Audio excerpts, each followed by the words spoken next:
This episode contains mature themes and discussions that may not be suitable for all audiences. We believe in open and honest conversations, which sometimes means exploring topics that can be sensitive or challenging. Listener discretion is advised. My name is Shantell Martin, and I'm the host of What's the Point? This is a conversation series dedicated to exploring why artists create art and the forces that influence us. Join me as I sit down with artists and friends to talk about their reasons for doing what they do and why they continue to create. I'm super excited to introduce today's guest, Ozzie Juarez. His work is bold, beautiful, detailed, and has a beautiful juxtaposition between graffiti and fine art and everything in between. Some of Ozzie's work is self-reflectional, while others meant to create and uplift the community that surrounds him through art. Many of you have seen his work around the city and maybe more recently at his solo exhibition at the Charlie James Gallery. Please welcome Ozzie Juarez. Welcome, Ozzie. So nice to have you here. Thank you, Shantell. And just so I'm saying your name right, Ozzie Juarez? Juarez. Okay, whichever fantastic. pronunciation. So we just got into the studio here and we just started talking kind of about, like the openness of artists and what we share and what goes on behind closed walls. And, I was saying that I like to expose as much as I can about the process and about kind of the world that I'm in. And I do that kind of, socially. I do that here. I do that on YouTube. And you were saying kind of that you have a studio and can you continue saying what you were... Yeah, I think that's beautiful that you have that approach to your practice, because a lot of people do gatekeep a lot of their practice and a lot of their techniques. And, sometimes I understand, but sometimes I don't understand. And I also like to be very open with the way I work and the way I do things. And I run a studio in South Central Los Angeles. It's called Tlaloc Studios. And for those who don't know, Tlaloc, he's the god of rain in the Aztec culture empire. And so we have 16 different artists working out of Tlaloc Studios, and it also doubles as a gallery space and a space to do workshops and things like that for the community. And we have exhibitions maybe like 4 times a year. It's not consistent. Yeah. It's like whenever, because we use that space also to work and things like that. So whenever we have the downtime and whenever I have the time or making the time, I put on these exhibitions. But meanwhile, we have these large exhibitions of 50 artists plus that all are from the community. We also have open studios at the same time. And the studios are very similar to kind of what you will see maybe in a college campus, where it's like very open and there's no doors. There's just like curtains and spaces, and it's like a maze, So you go inside and a lot of people from the community get really overwhelmed and really excited because they get to see people that look like me in this environment, that normally you wouldn't see someone, And so I love seeing the community's faces and their emotions when they see people like us working and being inspired by the things that we're creating. So I think that's really important, to give people an idea, lead through example. And so if they see people like us working at studio spaces like these, and then they kind of think to themselves, well, I think this is possible for me to do it, Yeah, because you're giving people that permission to be it because now they see it. Yeah, exactly. So who's organizing when you do something like that? I do. I do all the organizing. With help with outside curators, I always like to invite and involve an outside person who normally maybe wouldn't curate, like an artist. If like an artist is like, I like what they do and I like their community, I'll like kind of invite them and be like, hey, listen, I want to put together this exhibition for the community. I want to curate it with you. So I always co-curate it with somebody just to kind of broaden the horizon, And that's fun because of the collaboration. Yeah, exactly. And, you live and learn, and like certain people are certain ways, and some other people demand different needs and stuff like that. So it's always a learning curve too, and kind of but really exciting to do. And I love curating shows, not only making my art, but like putting things for the community. It's something that I really like. So overall, it's worked well. And yeah, absolutely. We've been doing it for 4 years now. The space has been up for 5, but we've been doing it for around 4 years. Yeah.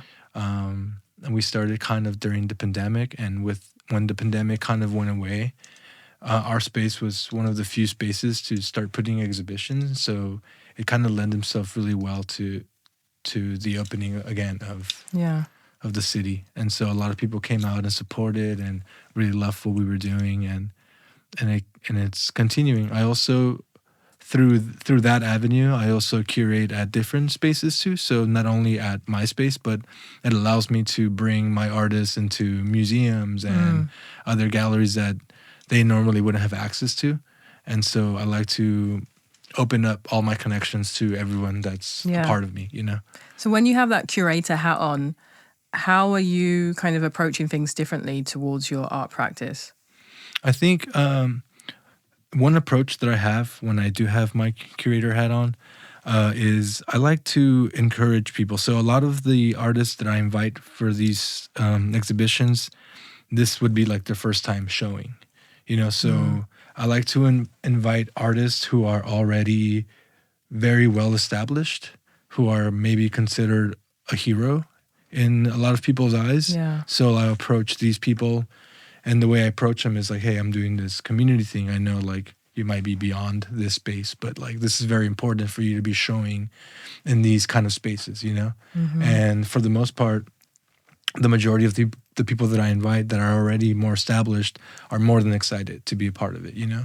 And for me, having someone who is established and has a strong career path, and then showing when somebody who is just starting, like the person who's just starting, like it builds up so much, you know, encouragement and like possibilities in their eyes, you know? Yeah. And they're like, wow, I'm hanging next to my hero. Yeah. Like, so cool. And I remember the first time that happened to me, when like I showed next to people that I looked up to, and I was like, wow, or seeing my name next to someone that I'm super, you know, excited about, or I've been looking up to for years. And I'm like, wow, like I'm doing it. Like, this is so cool.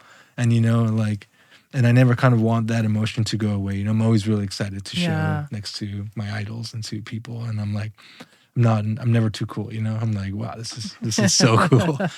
I love that. And so, you know, you're creating this space as well as having an art practice and being a curator. And you're creating this space for people to see art that perhaps haven't seen it before or might not know that people like yourself can make that. So what was your first entry into like that permission that you could make art? Well, I think the first like kind of permission in terms of like the art world, and not necessarily like graffiti and like youth culture and like drawing and stuff like that, because I started doing that at a very young age. But in terms of like the art world, it'd have to be when I started going to school at Santa Monica College here in Los Angeles. And I kind of didn't really know where I was going or what I wanted to do or what I wanted to be, but I knew that I was highly creative and that I was always attracted to creating and drawing in all forms, you know, not just drawing, but in every form of expression. So, but I grew up in a household where it wasn't kind of possible, you know? Like my parents were immigrants from Mexico City. They came here and like, you know, started their life, and education was big for them. So my dad was highly, you know, encouraging about graduating college, and my brother was like a mathematician. He was like a really smart guy, like basically a genius, and he was really mathematically inclined, and I was the opposite, you know. I was more driven through imagery and kind of creativeness, and so my dad really didn't encourage that very much. And like now it's a completely different story, but at that point, like he was just looking out for my safety, obviously. Like it's a kind of well-known, you know, idea that artists don't make money, you know. That's for a reason. Yeah. Yeah. Yeah. Yeah. Yeah, exactly. So I don't blame him at all, you know. And even now, it's like talking to my friends and my peers is very difficult, you know. Yeah. It's extremely difficult to make a living, and so when you are making a living out of your own creativity, you know, count your blessings, you know. Yeah.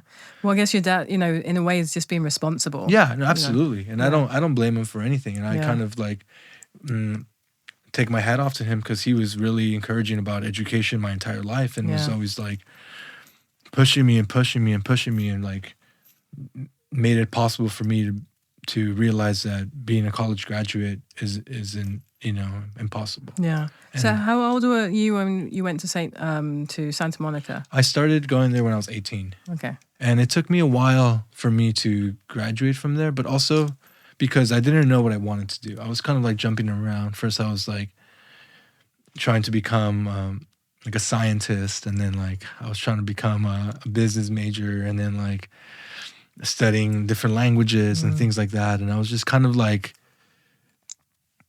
beating around the bush and not taking any art classes, you know? Yeah. And I never really took an art class until I got to Santa Monica College. Like I didn't have any arts education in my high school or my middle school since Spanish was my first language. I kind of like took me a longer time to kind of fully, you know, understand and learn everything about English, you know? And so I always had to take these ESL classes, which is English as a second language classes. So I had like a normal English class, and then I had an ESL class. And so the ESL class, they took away my elective by taking that class. So I couldn't take like art or music or any fun elective because I was, you know, taking an English class, you know? And so I never took an art class because of that. And so my first class, my first art class was when I was 21. And so, and through there, the teachers at Santa Monica were just amazing. And I recommend everyone who's, you know, trying to go to school for art to go to Santa Monica College, because it's not only is it really affordable and amazing and you get exposed to so much, but the teachers there like really care and they're really amazing artists all around, you know? And so I was really blessed that I got to go to that school, and a lot of those teachers now are my friends. Yeah. And it's really because of them that I pursued my art career, because they were really behind my back and being like, yo, like, if you're not gonna pursue this, like, you're cheating yourself out of your talent. Like, you're extremely talented, like, you got to do this. And I was like, well, let me try to convince my father, okay? Yeah, that's the hard work. Yeah, and so I kind of took a lot of art classes behind my father's back at the beginning. Like, I wasn't really telling him what I was doing until he kind of caught wind of how possessed I was by making art, and I would lock myself up in my room for months just learning how to do all this stuff. And he was still not very happy with everything until later on in life. You know, I transferred over from Santa Monica College to UC Berkeley, and I continued my art practice there, and also very highly encouraging of my practice and very nurturing. And I've learned so much through both of those schools, and I give them a lot, you know, a lot of credit to what I've become now. And also a lot of it had to do with my efforts.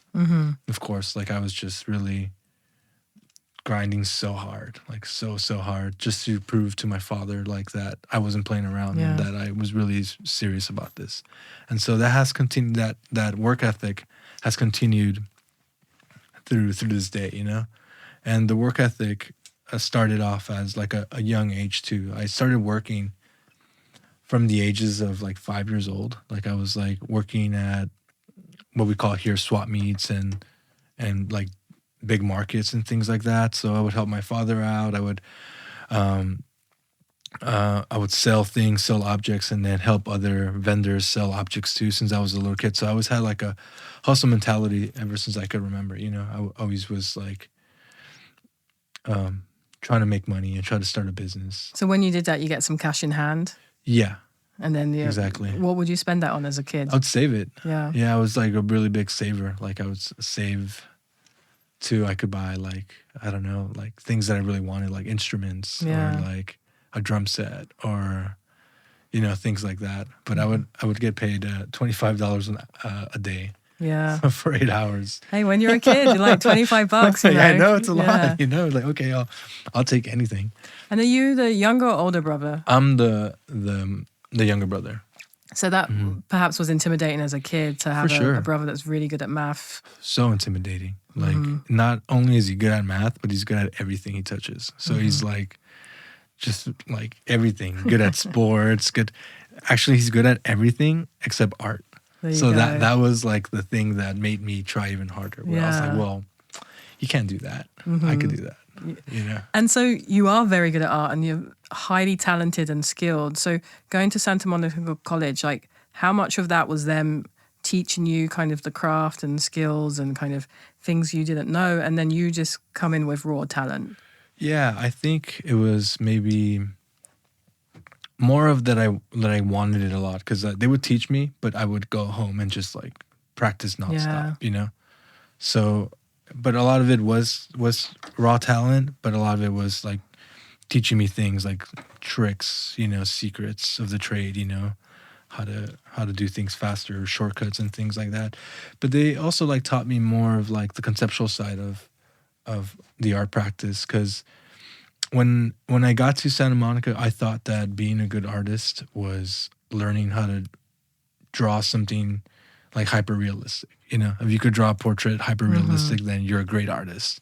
And I learned very quickly that wasn't the case, you know, that you needed more than just drawing chops to make it out of the art world because everyone could draw, you know, like people could draw and they draw really good. But what makes you different, you know? How are you different than this person that knows how to draw really well? So that's something that I learned there. And I was like, well, fuck me, right? Like I was like, well, I'm learning how to do this, but like that's not good enough. And so it got me thinking of different ways to approach mark making and innovate new things that otherwise people wouldn't use or think about, you know? And so that's one aspect for sure that they put me on, where they sat me down and they were like, all right, Ozzie, like, you know how to draw. So what? Like, what are you going to bring to the table? And when they told me that, I never forgot. I was like, whoa, all right. You know, like, let's go back to the studio. Let's figure this out. Like, what could I do? So what do you think you bring to the table? This way of looking at my city, you know, because I was born and raised in Los Angeles. And there's different parts of Los Angeles that people would never get to see or experience or even look at, you know? And you could live in the city. You can move to Los Angeles for 50 years and you still wouldn't know what I saw. Yeah. Because I was born and raised in a very particular part of Los Angeles, and most people who move to Los Angeles don't go to those areas, you know? So I observe those areas very closely, and I live in those areas. And so I examine and dissect the things that I see, and not only through concept, but through material, I bring those things to my art practice. And it's something that you can't learn, you know? So in a way, you're like a visual anthropologist. Yeah, for sure. And that's kind of like what you're studying is the environment that you're in and around you and that you've grown up in. Yeah, 100%. And not only maybe what I'm looking at, but like the cultures and like the small cultures that like the subcultures within those areas, you know? I spoke about the swap meets earlier, and I know it's very kind of unique to maybe Southern California. So what is a swap meet? It's basically a flea market, but it's like the way they set up and like the things they sell is completely different than what you would go to at like the Pasadena flea market or like a trading post somewhere. It's completely different. Like the people who are there are not doing it because they're going to make a lot of money or because they're making like high profits. Yeah, they're doing it because it's part of the culture. It's part of this thing where you wake up at Saturdays and Sundays or throughout the week, and you wake up at 4 a.m. and you go set up your stuff. You talk to people. You exchange things. You barter. You It's very creative the way you set up your booth, like the way you talk, the way you tell these stories about these objects, it's all part of it. Yeah. And so there's little fragments and little things in there that I take so much and bring it into my art practices. And even now, like I'm so addicted to going to them. Like I go every Sunday to a swap meet, like I have to. It's like part of my research. It's a ritual. Yeah, it's a ritual, and it's like part of like the research. Like I always get objects that I get inspired that make it into my paintings, or the way I look at compositions in the tarps when they lay down their objects. So when they lay down their objects, sometimes they'll lay them out mathematically, where they'll be like, okay, this is going here, that's going here, that's going here. But sometimes they'll just grab a big bag of objects and just throw them. Yeah. But with those objects, you have something that was made 5 years ago next to something that was made 100 years ago next to something that was made 30 years ago, or something that is plastic, something that's metal, something that's glass, something that's made out of cloth. And so you have these different objects that have these different textures and colors and forms, and it's just so beautiful for me to look at. Yeah. Because they're not thinking about it as art. They're thinking about it as it's here. They're not placing it in a specific way. It's just there. And for me to look at that and think about composition in art is very powerful to me. I love that aspect of looking at things. I love the idea of like culture that you can't see, but it's present in unexpected places, where it's not just a culture, it's the DNA, like the fabric of a people in these unexpected places. So when they are composing or, kind of decorating their spaces, like there's something within that is within them that's also within you. Absolutely. I love that.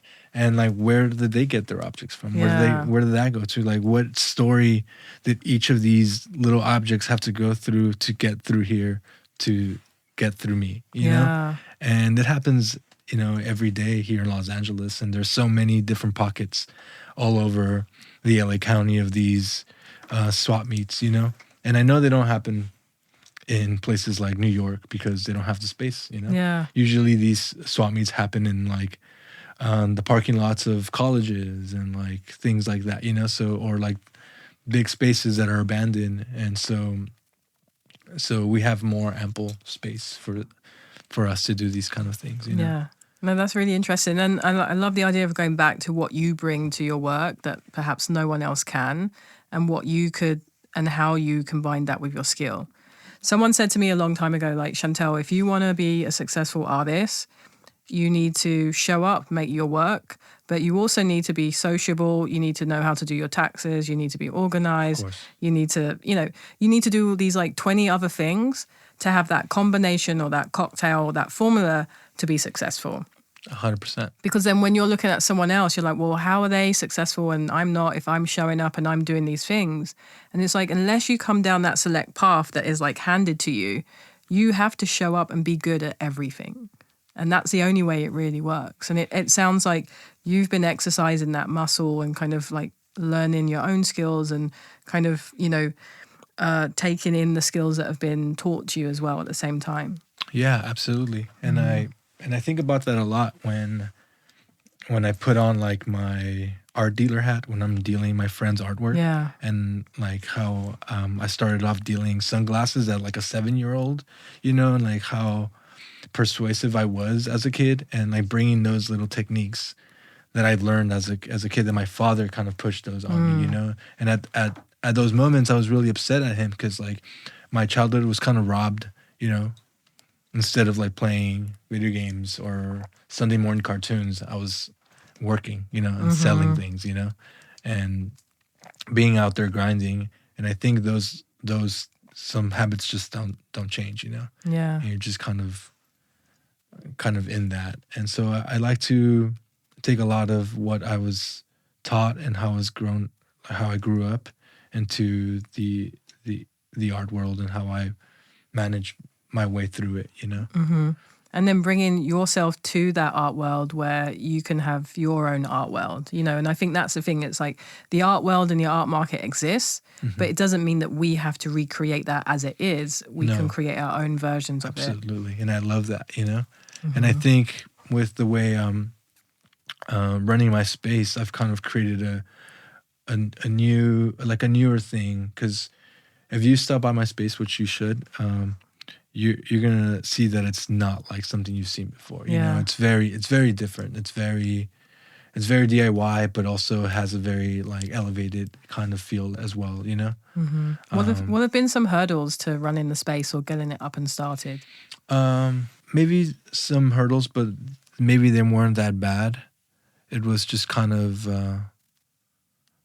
like getting people there, like for people to come work out of there and actually have a space in the community, and starting from scratch and being like, how could I have this what I want, like a collective of artists who all get along and make artwork together and are like a big family, but also are interested in the idea of sharing art and bringing art to our community. And so finding the people who are like-minded.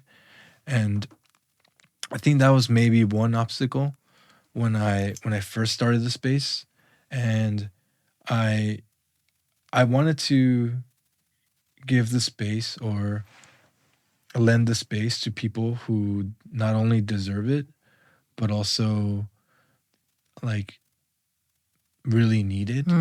And so I was looking at my friend group and I was looking at my community and looking at artists who I was seeing like that didn't have a studio. So all of the people who work out of Tlaloc Studios, that's their first studios ever. So they never had like a studio practice before that, you know. They probably had it, but it was a bedroom practice, you know, like most people, you know. We've been there. Yeah.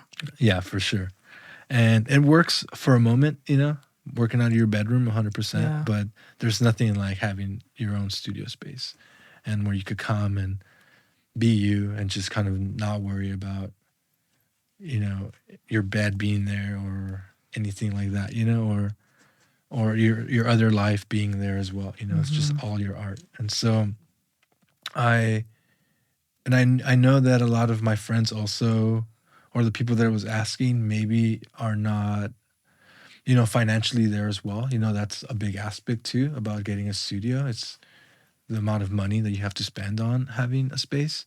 And so the way I designed the space is that it's all collective. So we all pay the rent, but I'm not making a profit from it. Yeah. So everyone pays. So it's a subsidized amount of rent, you know, and people share their studio spaces. So people pay like the least amount of money that someone pays at the studio is like $190, which is pretty amazing. And unheard of, yeah. For a studio space in Los Angeles, you know? Yeah. And like the most someone pays there for a shared space is like $350, Yeah. which is amazing. And I also allow them to use the communal space and use the big space out there, and like anyone could come in and out of the space whenever they want, and they could go inside each other's studios and work out of there. So it's like a big studio family, you know? Like we all get along. We're all really close friends. And actually a lot of the people who I invited first were my best friends, Yeah. you know? And so it took me a while to set a meeting up or hang out with my friends and convince them that they needed a studio. Because you know, like I was saying before, the money aspect of it and like time and things like that. So I would meet up with them and be like, hey, I'm starting this studio. I think you deserve a studio space. Like, I invite you to come work out of here. It's going to be this much. It's not impossible. And a lot of their reactions were like, well, I don't know if I could afford it. Let me try it. Let me see. And there's no lease with them. It's all word of mouth agreement. Yeah. You know, it's like, I trust every one of them. So it's just like, come into the space. You don't like it. You can't do it. You know, I'm not going to, you know, hold you hostage there, or, you know. And so everyone who I asked is still there. So they love it. It's their second home, you know. And and through the space and myself, has given my friends and my peers so many opportunities as well. So that space attracts a lot of eyes, and so a lot of opportunities, a lot of shows, a lot of career paths have been made because of that space. Yeah. And so I'm so thankful and grateful because of all of them, because without them, like, I wouldn't be able to do that. Without them, I wouldn't be able to have my own space. Yeah. You know? And so I like to be as giving as possible and to lend my hand whenever I can. And like I was saying, our studio space is such a family that we all kind of help each other out with whatever we need. Like if there's something that they need that's not even art related, like we're there to back them up. And or if it is art related, like a lot of the times, like when I'm in a pickle or like I have a really crazy time crunch, like a lot of my friends there will like put their brushes down to pick up my brushes. Yeah. And be like, yeah, I see you, dude. I see your eyes. Like, let me help you, dude. And same, like next week, I'm gonna help out my friend Isaac complete his solo show that he's gonna do at Jeffrey Deitch, and like he's in the same boat that I was when I was doing my solo show. You know how it goes. You're chaotic, you're losing your mind. So I'm like, hey, let me help you. Let me take next week off, and like I could hop in the studio and like help you out. And that's the thing. That's what community is. That's what families are. They're these collectives of people that are invested in each other's success and wellness and health. And you've created that ecosystem. And, one of the most important things you can give an artist is space. And you give them space, they have freedom to make, freedom to think, freedom to create, freedom to be who they are. And it's really interesting because, you're an artist that has taken their own initiative to create this space, to create your own community, to create your own family. Yet there's all these organizations out there that say they support artists, and, they have these fancy residencies that give you space, but like the bar to get in is like extremely high, and the cost of it, like what they actually really want from you, is also very high. And I think, what you're doing is such a great example of like, this is actually what it means to be, altruistic and do what you say you're doing.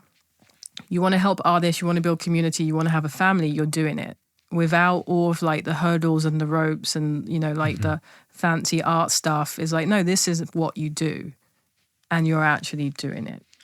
Absolutely. And I think that attracts a lot of different, people. It's appealing to people because it's so authentic. And it has brought the attention of so many collectives and galleries and museums and collectors around Los Angeles because it is so authentic. Yeah. And the work that we're making is brilliant. Yeah. Because we're all rubbing, each other's backs, and we're all kind of, thinking on each other's same like mind, waves. And so it has a certain kind of language, like the artwork that we're making there, and it's starting to become really appealing to not just like here in Los Angeles, but around the world.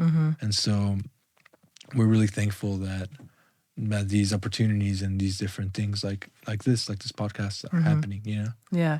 And it's authentic, but it doesn't have to be rare, No, and that's what I mean. Like you've set a model, and it's like, hey, like this is a model and it's working. Everyone out there that's throwing money at arts for some prestige, do something that actually helps artists. And here's a model and it's working, like go, like enable an artist and artists to create these families and collectives. Absolutely. But I think instead of like the idea that you had like that, like here's the model, do something with it. I think most companies or, corporate companies are looking at us and being like, well, people are looking at them. Let's collaborate with them, but put our brand in it. Yeah. And it's like, but that's not helping. It's not helping. That's It's inserting not. yourself into something that's already working. Exactly. Support, Exactly. And so when companies do approach me with like, hey, let's do this and like let's collaborate and we'll give you X product and like X money, I always hit them with like okay, but let's help this middle school here. Yeah. Let's give all this middle school free shoes. Let's give these people this, like give not just to my art community, but to the actual community that I grew up in, know? And I want to involve more people like that, like people that normally wouldn't go to an art exhibition, like day-to-day people that, are the backbone of Los Angeles, that are the factory workers and like the younger kids who don't have that, and so approach them more with that idea that this is possible and that we're going to continue to be doing this because this is possible. Yeah, and it's possible. So tell us a little bit about your work, like visually, how would you describe your work? Yeah, visually, like I was saying earlier, I kind of take these moments from like unsanctioned murals and pre-existing artifacts or landmarks or aesthetics that are surrounded here in Los Angeles, whether it be like fences or gates or concrete stucco or more Los Angeles like substrate or architecture, and bring it into a form where I could digest it, where I could see it in this kind of space, whether it be the studio or the gallery walls, or and so bring a little bit of taste of what is surrounding me into something, but not just like take it off the wall and putting it, but also adding a little bit of twist in there and like things that I find appealing, whether it be through design or through sign painting or cartoons or comic books and things like that, even through fashion, like bringing in like a well-rounded thing that I find, exciting. Yeah. I want to be excited when I make these things. Like I want to be really happy when I make them. I want to laugh when I see them. I want to like smile when I look at my work, and also a lot of my work has to do with like my native background and a lot of like pre-Columbian manuscripts and indigenous patterns that I bring in from time to time into my paintings. And so I like to bring in a variety of things that I'm interested in. I'm so interested in so many things. So I kind of like to mix everything up together. Like I was saying earlier with the piles of objects at the swap meet, like I kind of look at my paintings like that, where I have like so many different things that are inspiring me or that I like. And so I bring those together, but those things so happen to be influenced by my culture, my identity, my history in Los Angeles, my family's history, and my friends and community's history. So it has to do with all that. And I feel like a lot of those histories are very relatable, and either through urban practices or just urban culture in general. Like a lot of people who look at my paintings find themselves in them. And so they're like, wow, dude, you're speaking my language. Like I look at this and I look at my childhood. Like you're speaking for me. Yeah. And so I think a lot of the work that I'm doing, I'm speaking for the generation here in Los Angeles, like that lived here in the 90s and like the early 2000s. So I kind of make work for little Ozzie too, Yeah. So I make work for him or what he think would look sick, like if there's like a drawing of Goku or like a Bugs Bunny or like something like that's also like native or Aztec related, like little Ozzie would have been really stoked on seeing those things. And even more so together in one space, like there's more power in those things when they fuse, I love that collaboration with your past self. And when I see your work, I see a lot of artwork, but very rarely do I see artwork and I'm like, wow, that's so cool. And I feel like your artwork is just very satisfying. All the elements, as different as they are, these architectural objects, the graffiti moments, the detailed pieces, they work together so well. And I think, with a lot of kind of work where people are trying to piece together these different elements, there's a kind of a harshness to it. And there's something, I feel you. Your work is almost like, it feels like a big cake. And I don't really know how to articulate it, but like there's something so delicious and satisfying about it that it just captures you. You want to spend time with it because it makes you feel good. Even though some of the subjects or the materials might be harsh, but the way that they come together and the way that you've presented them, they really pull you in and like soothe you in a way. Thank you for saying that. Yeah, I like that. Because I try to have a balance, like a soft spot where it's not too much, but it's not too little. Yeah. It's kind of maximalist, but at the same time, maybe minimalist. But, finding the sweet spot, like, you know, um, just to kind of find a nice balance, Yeah. There's this quote there like that says, um, if you do things right, people won't be sure you've done anything at all. Yeah. So it's kind of like finding that thing where it's just like, oh, I don't know why it's making me feel this way, but it feels good, Yeah. And I think you do that very well. There's like a calmness to it. Like you said, it's maximalist. There's so much going on. Everything is covered, but it's very calm. Yeah, yeah. And I think that has to do with like looking at things a lot, and like I look at my paintings a lot, or when I compose, I think of my paintings first as designs when I make them, because I always, well, not always, there's sometimes where I sporadically just jump on the canvas and start doing things, but for the most part, like I design them before I make them. So I'm like seeing how my eyes pull from one thing or another, or if this grabs me here, if that grabs me here, and just kind of like figuring it out. And obviously, like when you make something in a paper or a computer, it's way different than when you actually make it. So there is a lot of more pushing and pulling that happens when I'm actually making the thing, because it never really comes out the same. It's just kind of like a thumbnail or so when I make these things. But yeah, so I look at a lot of design. I'm really inspired by design, and I feel through design, like you get those elements where it's like might be too much, but it works out. I look at a lot of like magazines, like a lot of like Japanese magazines. How like the front of like Japanese mags are like covered like crazy. Yeah. It's like from top to bottom, like design is jam packed, but your eyes just rest in a certain way, and like looking at those are so inspiring, and like I was saying again, I keep going back to like the pile of junk, but same with that, you look at it and it might be too much, but it makes you feel so comfortable.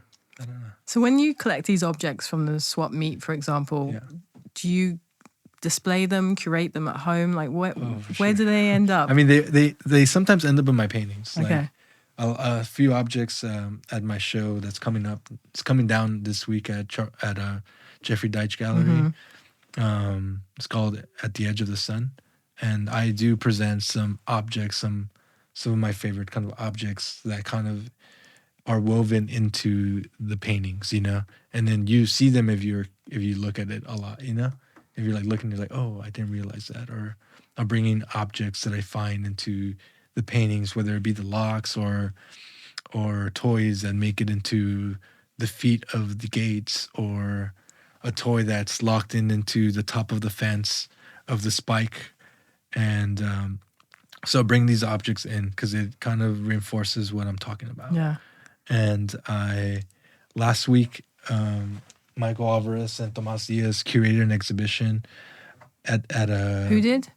Michael Alvarez and Tomas Diaz. They're both artists, Los Angeles-based artists, and they curated an exhibition in a very unique space. So it's like a dead end kind of cove where Tomas Diaz created like a skate park, like a DIY urban skate park where he like himself like single-handedly like dumped hundreds of pounds of concrete into making a skate park. And they put together an exhibition with all their friends, and like it's such an insane lineup too. It's like a lot of like Los Angeles favorite artists, it's like really top tier artists, and they all presented them in this urban space that was like next to the railroad tracks, next to gravel and like dirt and broken concrete and like overgrown bushes and barbed wire, and and they set it up to be like almost like a family block party. And they brought in, tables and music and porta potties and food and all that stuff. But the artists presented their art in these like urban landscapes, and I was so inspired by it because like we're like at this point we're like saying fuck you to the galleries, and are just like, well, we could just show at the ditch over here, like we don't care, like, this is awesome. and people loved it, and it's such a and brought out so much community and culture. But when I presented my piece there, um, it was on these like giant blocks of concrete, and they put these pieces of plywood on top of the concrete, and then put the paintings on top of the concrete. But they had installed a painting, and I was looking at my painting, and I was like, man, there's something missing. So I went to my car, and I always have a bunch of junk in my car from like shopping at swap meets and whatever. And so I remember that I bought this lot of 1990s Taz like figurines and pins and watches and like little things from Taz, you know, from the 90s. Yeah. And so I just placed like 50 Taz objects all around the painting, you know, and through the color and through the forms, it just reinforced the entire painting. And it just proved to myself how much of this stuff that I'm into influences the paintings, you know? Like it reads really well next to each other. And you're like, oh, it makes sense that they're together. And like the way I was dressed that day too, like I had a dangly of like Donald Duck, and like my shirt was like a Dragon Ball Z like overprint Hawaiian shirt, and it just like all fit, you know, the way I was displaying as the installation. But it was a beautiful evening, Sunday evening, and I want to see more of that, you know, like more of just like artists being like, well, we don't have a gallery space, we don't have this space. Well, it doesn't matter. You could just pick any corner. Yeah. And that's reclaiming the power, because the thing is as living artists, we make the work. People consume the work. That's one step. Someone makes it and then they show it and someone consumes it. But we have this whole art world where people have inserted themselves in between those two steps, the creator and the viewer. And then now they've taken the power for themselves. So we're the gallery, we're the art advisor, we're the curator, we're the museum, we're this, we're that, we're that. We're the ones that talk about the money. We're the ones that talk about the infrastructure. We're the ones that talk about the power. Artists, you shouldn't talk about any of that, even though that you need that as an integral part of your business. And we're going to make it seem that you need us to show it to people. And like, I love that story where it's like, we've reclaimed that power. We can show art anywhere and people will come and view it, because that's the power of art and artists. And I think a lot of galleries are starting to become maybe scared of that, you know, that even with Instagram, you know, how much of that is viewed through this lens, you know, this Instagram lens. And a lot of artists like don't need gallery representation to sell work, you know. There's some people that do. I'm represented by a gallery, but it's all you don't have to have like one way of doing it, you know. There's so many ways that you could approach it, you know. And the representation path works, you know. It works really well, especially when you yourself maybe don't have that clientele or don't have those resources, and maybe you have other things that you're worrying about, like curating and like, you know, designing things for people, and then you're thinking about your own artwork. So maybe a representation in a gallery that's looking after you and you know, has your best interest as well. So I don't discourage people from having No, I think it definitely does work, and it's one of many paths. I think sometimes my issue with that is like, so I've had people who get picked up by, you know, very kind of I don't know, famous, successful gallery, and this is like they're beginning painters emerging, and they're going with like one of these top 10 galleries, and I'm like, well, did they sit you down and talk to you about taxes? Did they sit you down and talk about your expenses? Did they sit you down and talk about anything other than painting? And they said, no, that's not their job. But I'm like, if they don't do it, who does that? You know, when you're an artist and you get representation and now you've got money for the first time in your life, you don't know the implications of now you have to like pay quarterly estimates for taxes or sales tax on this or that, or they don't tell you to hang on to any of your paintings so that, you know, now your paintings in a way are treated like stock, and that stock, the value hopefully will go up over time. So you should retain some of that for yourself so that you have equity in yourself. But whose responsibility is it to teach that to artists if it's not the gallery in a way that is kind of bringing them in? Yeah, that's a good question for sure. And I feel like you were saying, it should be the gallery's Mm-hmm. responsibility, you know, since they're taking care of you and they're representing you. If they have your best interests, then they should Yeah. show you these kind of things, especially if they have the history of already working with so many artists, you know? Mm-hmm. And, but like you were saying earlier too, like we have to do so much of everything and we Yeah. have to know so much in order to become successful, you know? Mm-hmm. So, like in this case, like thankfully, like I already know all that kind of stuff. Yeah. So I don't have to sit down and have that conversation with them. And the conversation with them is mainly about where do you want to go? What do you want to do? Like, how do we support that, you know? Yeah. And, but also obviously the paintings, where are they going? What's next? You know, Mm-hmm. what should we expect from you? And, you know, like those questions are important as well. Yeah. I've definitely sat down with artists and have been like, well, a few artists I've guaranteed to sign their like rent leases and stuff like that. And other artists I've sat down and been like, put your personal expenses here, you know, your other expenses here, you know, even just those like basic things that like I think at some point we take for granted.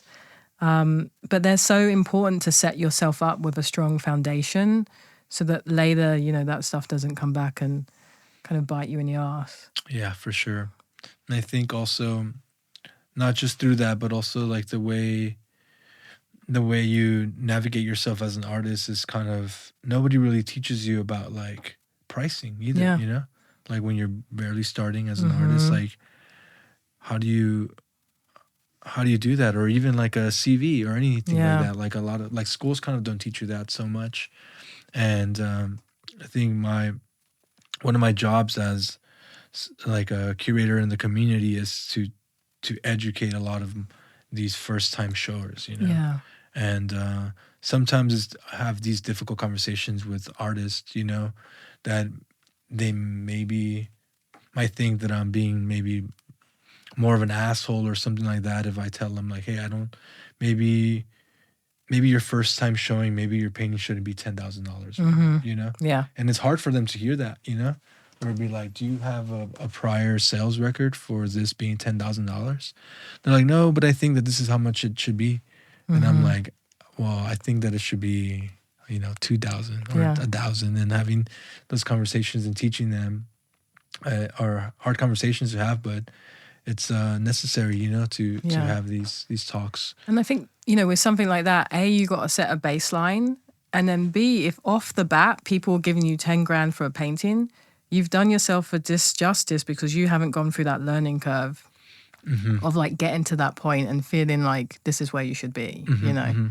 And I think there's something about that, like, okay, I sold for 1,000, then 2,000, and it went to 5, then it went to 8, and then it went to 10. And like, you learn along that path. And if you just went to 10, like, absolutely, what didn't you learn? Yeah.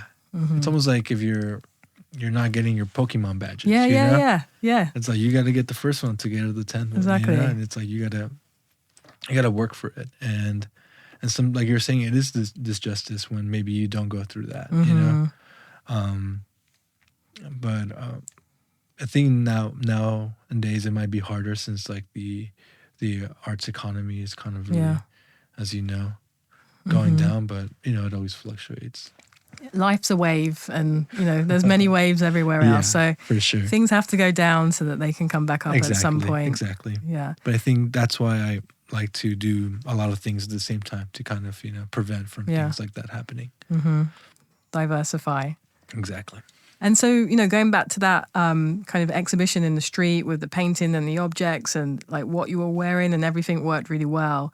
Like, tell us about what you're wearing today, because you look pretty fresh. There's like lots going on. There's rings, there's chains. Like, yeah, so I normally like to wear my friends' brands, you know? Yeah. Because I have so many friends in Los Angeles that create, and like I fully immerse myself with everything that's creative. Like if you're making something in Los Angeles, like I want to know who you are, you know?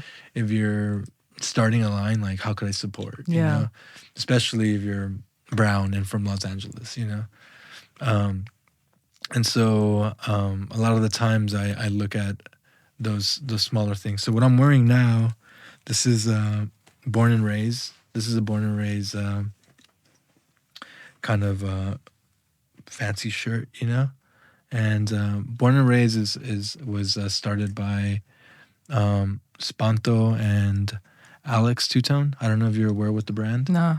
But Born and Raised is iconic here in Los Angeles. They started over 10 years ago. They're from Venice, California. And they do so much for the community. And one of the founders of the company passed away 2 years ago. And so he was a big idol for many Angelinos here in Los Angeles. You know, he did so much for the community, for the indigenous community. They're both indigenous, and so they gave back a lot. They threw this really important party in Los Angeles called Sadie Hawkins, and it was a yearly winter like formal party where everybody would come out and dress to the T, you know, and people who normally wouldn't be wearing suits are out like wearing suits, and you guys are all celebrating. And so they threw this very important party that was very well attended every single year. And they collaborate with just about everyone, you know, from the Dodgers, like all of like the sports teams to smaller communities like myself. You know, I've collaborated with them before. And we're actually going to do an exhibition next month. That's they're opening up their first like event space. It's like it's not a gallery, it's not a storefront, but it's like an event space. And we invited 12 different artists to come and paint directly on the walls of the exhibition. And as opposed to like selling paintings, like making a painting, selling it, our idea was to make these paintings directly on the wall, more design style kind of approach to painting, and then have an opening. But with the designs that we're creating, we're making apparel with them. Oh, nice. So we're gonna make either full print shirts or embroidered stuff, or just a printed T-shirt, and then instead of selling the paintings, we sell the apparel, and the apparel is in collaboration with Born and Raised, and the artists, you know, get a fee and a percentage based on sales. But also we get to give the community who supports us, you know, pieces of art, you know, at a way lower cost than it would a $20,000 painting, you know. So now you could buy a $40 T-shirt of your favorite artist, you know, but also experience it live at the same time. Like come look at the actual painting, and then it's very ephemeral, you know. That night we're also gonna wipe out the paintings, so it's only like a one night kind of situation. That day before the event closes, we're gonna hire somebody to buff out the works while people are still in the space. Yeah, and then the works were gonna forever live into, you know, the clothes. Yeah, into the wall, and the works have already worked for themselves. And then they're gone. Exactly. No one has to be precious about them, but you can live it and wear it. Exactly. So we're doing that next month with collaboration with myself and Born and Raised and 10 other artists. And the artists are all making art here in Los Angeles and are very sought after as well, and are highly collected. So it's going to be cool to have these kind of artists give back as well to the community in that sense, you know. So yeah, they're a family. Born and Raised, they're a family. So shout out Alex Two-Tone. There you go. And Spanta, R.I.P. And what about all the chains and rings and? The chains, they're all swap meet finds. You know? Oh, really? Yeah. Wow. Yeah, I have a silver guy at the swap meet that I go to, and I like just supporting small business, you know. Yeah. And they also collect from who knows where they get their stuff from. Yeah, you know? yeah. And the pants that I'm wearing, these are by my friend Brian. He's also born and raised in Los Angeles. He has a brand called Amor Prohibido, Forbidden Love.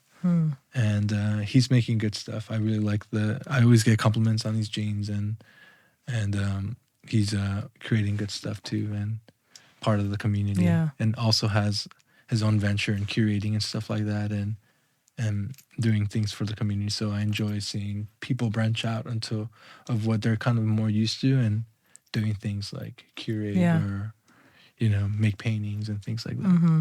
And I love that because you're curating shows, but you're also curating your friends, like in what you're wearing and your body as well. Yeah, I always try to make sure that if I'm going out, I wear something for my friends, you know, and supporting, because, you know, we have to support, you know, whatever. If it's a T-shirt, if it's a book, Yeah. whatever, you know, an exhibition. It's really important for me to show up to my friends' things, you know. And even though I'm really busy with my own stuff, I always find a way to make it to my friends' exhibitions, whether it be for 5 minutes or whatever. But like, make sure they see me and like give them their flowers, you know. Yeah. And show them how proud I am that they're making this stuff and making this work, you know, and it's all part of it, you know. And if I do that, then people do that back. You know? It's a give and take. Yeah. So it feels good having this community in Los Angeles. And people always ask me if I would move to other places or if I would consider moving to New York or like whatever, another country. And I always tell them that I wouldn't, just because like I feel like I have like a certain kind of, it's almost like, you know, like in basketball, like a home court advantage, you know, like you already know so much here, like all your safety nets are here, all your connections, whatever you're doing. And I love traveling, but it's one thing traveling than to like living at the space. I'm definitely playing an away game. Because you're originally from? I'm originally from London. Then Amazing. I moved to Japan. I lived in Japan for 5 years. That's insane. I just got back from Japan. Oh, That's such as you know, crazy. So I lived in Japan from 2003 to 2009. So pre like Instagram, smartphones, like, go get lost type thing. That's so cool. And then from Japan, I moved to New York. 15 years in New York. That's crazy. You live in the best places, though. That's incredible. And now Los Angeles. And now LA. So I'm definitely playing in the away game here because I don't really know anyone. It's like, if you don't know the culture of LA and like everything that's unspoken and how to get around, it's very hard to like plug yourself in. But I think you're doing it really well. Yeah. Like I think the first time I ran into you, we were going to a freeze dinner. That's because everyone was from New York there. Yeah, oh, that's true. Yeah. So when everyone comes from New York, then they tell me that stuff's happening. But otherwise, I'm just kind of floating around. And you said you were in New York for how long? 15 years. That's crazy. Yeah. That's crazy. And what age did you leave London? I left London in 2003. So I was like 22, 23. Crazy. And then, moved to Japan. I wanted to get as far away from England as I could. Do you speak Japanese? I speak pretty good Japanese, not as good as I used to because I haven't lived there for 18 years or something. Yeah. But I learned the language. And then it's funny, learning the language, you realize that the cultural barrier is bigger than the language barrier. Because I thought, I'll learn Japanese and then I'll fit in and I'll understand everything. And then you learn Japanese and you realize that the cultural gap is so big and so vast and you'll never understand it. And then you feel even more separated from people. But I'm glad I started my career in a culture that was craft-based, in a culture that's very collaborative, somewhere where I could take my time and figure out who I was, versus like staying in England where, you know, I don't think I could ever have been an artist at that time, personally, being in England, being from working class family, being brown, like being a woman, growing up where I grew up, and then trying to be in the art world. You know, I went to St. Martin's, I went to a fancy school, graduated top of my year, and then you realize like, oh, like that doesn't mean anything unless you have all these other tools and access.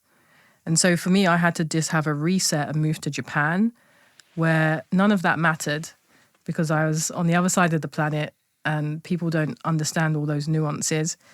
And I think that was really amazing for me because in Japan, no one was projecting onto me who they thought I was or should be. And I wasn't living up to any stereotypes. So I could just see like, hey, what do I like? What am I into? Like, what do I gravitate towards? Like, what do I want to make? And that was so freeing. And I think it's so important to find spaces in your life where you get to just be yourself without anyone like knowing you. That's so cool. That's awesome that you got to do that and experience that.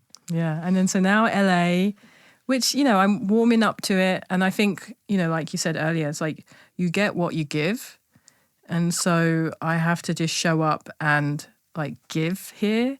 And then hopefully LA will kind of receive in turn. Yeah. Just be a part of it. You know, kind of mold into everything that's happening. Exactly. So what's coming up for you? What's around the corner? You know, you have a big show that's closing. Will you be taking some time out? Will you be, you know, you got the group show coming now with I don't think I ever find like a time to take time out, you Yeah. know? And if I do, every time I travel, it ends up being like a business travel anyway. Yeah. You know, or like finding a way to work. And somehow, you know, even when I was in Japan, I was doing work as well, you know? So it just keeps me going. You were talking earlier when I said, well, you do so much. You're like, yeah, I kind of have to, you know, to stay distracted, you know? Yeah. And that's the way I work too. I have to have like 10 plates on my hands in order for me to feel like I'm doing something. Yeah. And I always like to, maybe I shouldn't, but like sometimes I like overworking myself, I kind of like glorify it, you know? Like maybe sometimes it's bad, Yeah. you know, for your health and things like that. But like I like working long hours, you know, for a long time. I get this like kind of euphoric kind of, you know, state, you know, where I'm like, I have to do this, I have to do this. Even like today, this morning, I was like, oh, I have to get to my studio at 8 in the morning. I have to finish a painting that I'm getting picked up. Juxtapoz Magazine is doing their 30th anniversary show. Oh, nice. And Evan Brico, the editor of Juxtapoz, is coming to my studio at 4 to pick up the painting, but I had to finish it. And then I was like really dirty, you know, from like working so long. So I was like, I can't show up to Shantell looking like a trash can. You're an artist. Well, I know, but I always like to, you know, present myself, you know, in ways where I want to, you know, and I don't feel comfortable when I'm not feeling well, looking good, you know, because when I'm painting, it's different, you know. I don't care how anything else is looking. Like my studio's a garbage can, but my paintings are very pristine and you know, flawless. And so, but I had like, you know, running around doing this, but it keeps me going, you know. Like I like living that way, you know. But even then, I have to go over here, then go somewhere else, and then go somewhere else, and then go back to my studio, and then like, so I love to stay busy. And if I'm not busy, I find something to be busy about. Yeah. It's like it's always a thing. But yeah, I like I mentioned right now, I have the 30th anniversary of Juxtapoz Magazine. I'm having a painting in that, and shout out to Evan. He's been a big supporter, and I've been a big supporter back. On June 6th, I'm collaborating with Beyond the Streets. I also curate for them. I'm also a curator at large for Beyond the Streets. And so we do a lot of different projects. We have a show up right now at the Southampton's Art Center that I'm a part of. It's called Post Graffiti, and it's a lot of like great contemporary, but like old school painters and graph writers that are a part of it, you know. So I'm really excited. It's like Future 2000, Os Gemios, Kenny Scharf, Eric Hayes, you know, like great names like that. All the legends, you know, Martha Cooper. So I'm like really stoked to be a part of that lineup, you know.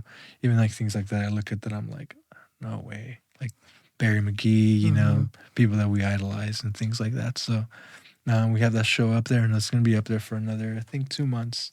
But we're Roger Gatzman, who runs Beyond the Street, who's the director there, or the founder of Beyond the Streets. 20 years ago, he helped create this film called Infamy. I don't know if you watched it. No. But it's based on, it's a graffiti film, and it's graffiti from all over the States, from Los Angeles to New York to Philadelphia, you know, and like just kind of choosing a very specific artists to kind of talk and look at their lives, and like seeing their background, seeing their flaws, seeing their successes, seeing how they develop their style. And it's a super iconic film. It's like that film was watched 1 billion times by people in Los Angeles and around the world. You know, it's like a very sought after film. It's highly acclaimed, and so many people like around my community are know that film like the back of the hand. You know, it's like every word verbatim. They could say it because they've watched it so many times. It was just on repeat. Wow. Okay, Like, I've got to watch that. I've when- seen Roger's books and stuff, but I never knew about the film. Yeah, he did this film, and we're screening it. You should come. I'll get you a ticket. Okay. I'll get you 2 tickets. We're screening it at Vidiots. It's a Oh yeah, in Eagle Rock. exactly. Yeah. Yeah, in Eagle Rocks. You know. I've been there. Yeah, we're gonna screen it on June 6th. You know, it's gonna be really awesome. We're getting a couple, the director, and then Roger, and then 2 other artists. Saber from MSK. He's gonna come and kind of do a little, you know, greet and talk about like what's been happening in these like last 20 years of that this film was made, you know. Wow. And so we're really excited about that. That's gonna be really cool.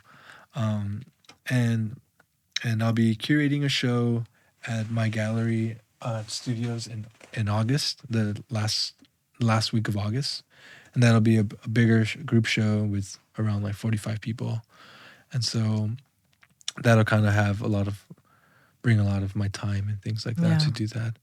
And then the Born and Raised exhibition that we're doing that I talked about, and then I'm making paintings for studio visits and things like that. All my studio is wiped out right now, so Yeah. that's like the scariest feeling, you know, when you have like nothing in your studio to show for. You're just like, oh my God, like it gives me so much anxiety. The blank canvas. Yeah, just so much anxiety. But I've been spending the last month and a half designing and making my substrates, making the things that I'm painting on. So at least that's kind of, you know, out of the way. Now I just have to sit down and paint it, you know.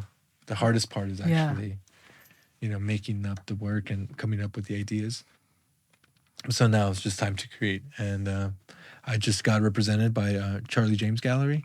So we'll be, you know, working together and working towards that. So, and through them, like a lot of things are coming. So right now, but mainly keeping busy in the studio, you know. Yeah. And have you shown with Charlie James yet, or you're gonna? Yeah, have a show? I had a solo show at the beginning of January, the last week of January.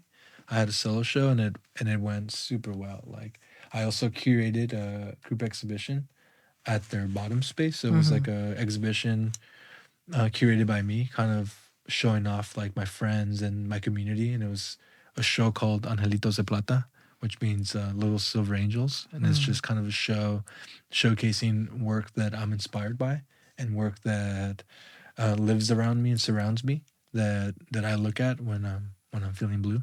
Yeah. And so I invited my friends and my peers to kind of show with me alongside my solo show, and it did so well. It was amazingly attended, and there were so many people that came out, and a lot of people wrote about it, and I was like really excited. And through that kind of impact, like Charlie kind of saw the potential and stuff like that, and we both kind of saw that it would be a great relationship for us to grow together and to kind of do more things together. I love that when you find a good match. Yeah, and they've been collecting my work prior to that, and I've shown in a group show with them as well. And like the director, Ever, she has collected my work before, and she's amazing, and we have like a really good bond together and a good friendship. So we're friends first before working together, you know. So I knew that I already liked them, and I knew that they show a lot of the people they represent are like, maybe they represent 23 artists. I was the 23rd.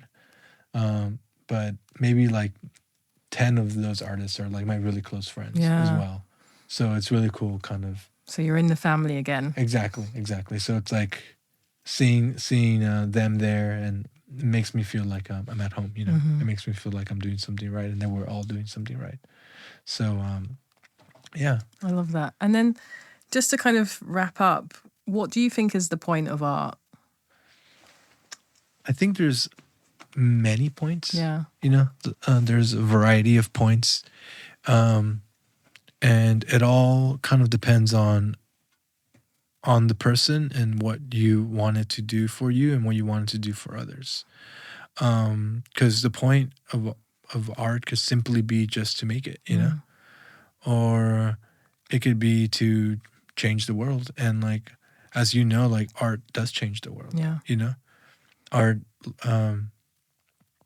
makes us think differently.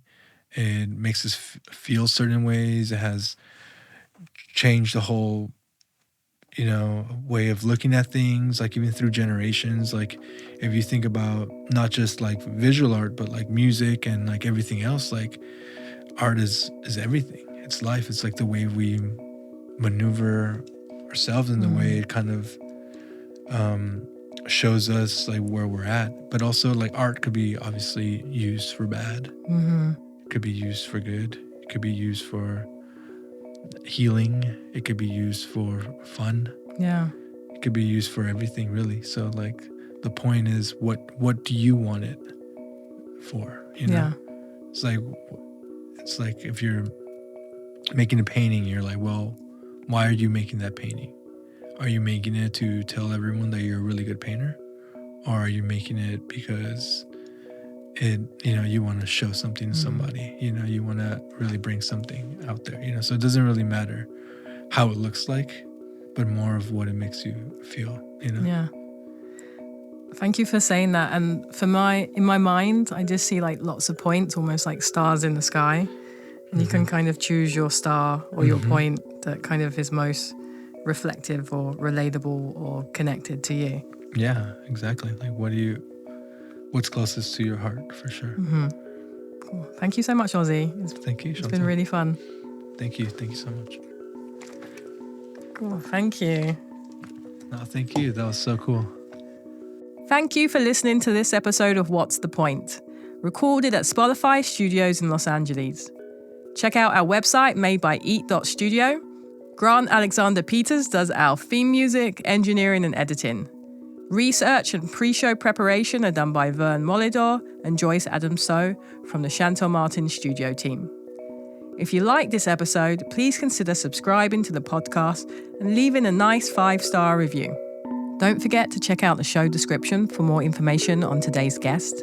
And you can follow myself and the podcast on Instagram at Shantell_Martin. What's the point?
Extremes, check.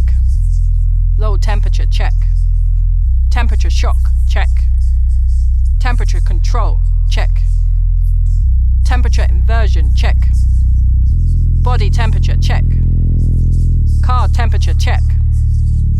Fridge temperature, check. Temperature controlled, check. Soup of the temperature, check. Temperature tolerance, check. Heat temperature, check. Hot temperature, check. Control temperature, check. Temperature is rising, check. Self-control, check. Controlling myself, check. Controlling yourself, check. Controlling the check, check. Controlling your impulses, check. Out of control, check. Lose control, check. Lost control, check. Gaining control, check. Steering from life, check. Steering right, check. Steering left, check. Hurtling forward at 1,000 times space, check. Hurtling up at 1,000 times left, check. Control group, check. Control freak, check. Control repetition, check. High temperature, check. Temperature of output, check. Controlling the narrative of check-in, check. Controlling this valve, check. Out of control, check. Checking myself at freezing temperatures, check. Hot temperature, check.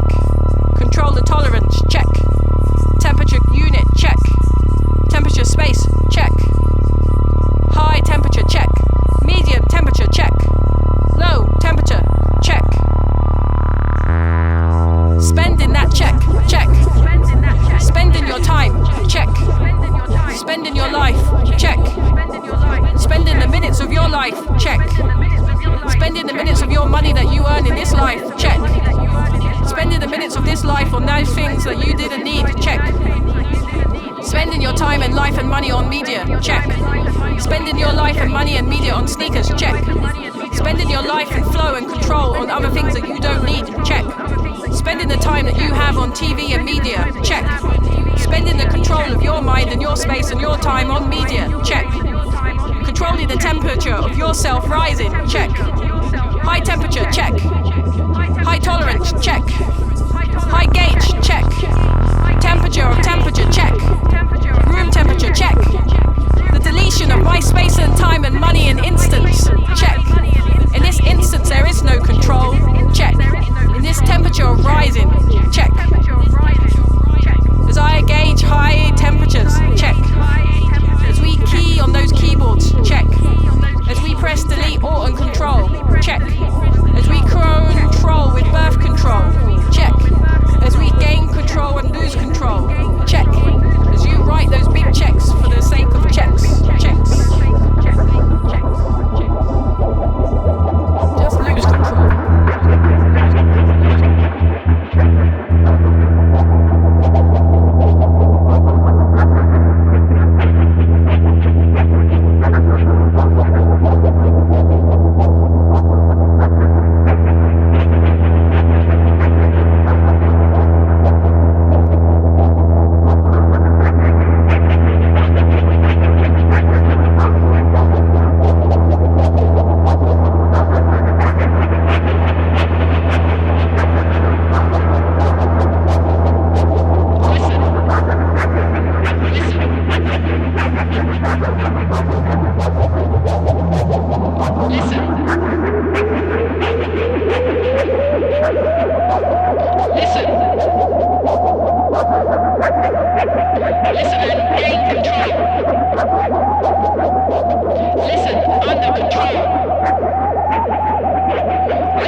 Something to spell out to you. Yes, you, come here. I'm going to tell you how to gain control, lose control, be under control with a remote control. I'm going to show you how to be out of control